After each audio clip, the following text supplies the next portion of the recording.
So that one was Prathamesh. Now we go with Priyanshu. Oh, we got a lot of Indian students this portfolio review. Says, hello, Eve. I would like to hear your thoughts about my 3D work. I'm looking for a job, and it would be great if you can give me the reviews of my work. Let's take a look.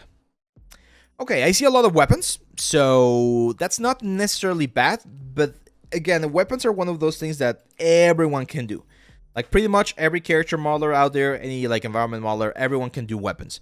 So what's gonna set you apart is the level of detail and the complexity of your weapons. And this right now do not look very complex, okay? Like this knife right here, the presentation is really good. I really like your renders, very nice renders, very clean. But the textures, they look a little bit too generic. You are not doing the metal edgeware trick that I've been teaching. We do not have information about the triangle count, for instance. So it's difficult to evaluate if we don't have more information. That's why information is so important. Because imagine I'm a recruiter and I'm looking for someone to help me do weapons. And I look at this as like, oh yes, we're doing a zombie game. This would be great for that zombie game. And it's like, oh yeah, this is actually from Last of Us. That's even better because he followed the concept rather than he did like a good job. Nice, yeah, good textures, good model. How many triangles do we have? I don't know.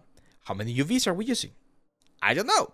It's difficult, right? It's difficult for me to evaluate whether or not you are following proper procedures and proper workflows when there's not enough information on these things right here. You could be using like pure booleans for what I know, right? Like this could be done very, very like badly from a modeling perspective or from a texturing perspective, and it's impossible for me to know, okay?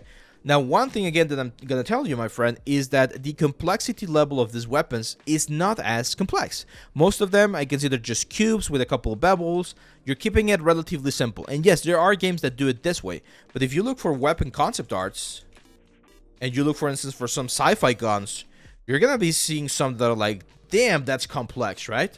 So try that. Like, if you want to be a weapon, like, modeler, try doing something like this. I know this is AI. Well, that's actually a bad example. Freaking AI, man. It's everywhere. Minus AI. There we go. So look for a concept art that someone did, like this one right here, and try to do it. This is not simple to do. This is complicated, okay? I've seen a lot of this ones, like a lot of people have done this particular one, so don't do things that people have already done, but try doing things that are definitely more complex than what you have right there, because most of the guns that I'm seeing right now in your portfolio, again, are relatively simple. They're very boxy-like, right? Even this Pokédex right here, it's very boxy. And the textures, we need to improve the textures. You might want to check again the Substance Painter course. How good is Substance Designer compared to Blender for texturing, and how apart is the quality? Substance Designer is not a texturing software. Substance Designer is a texture creation software, so it's really good. It like, I don't think Blender has that option to do what Substance Designer does.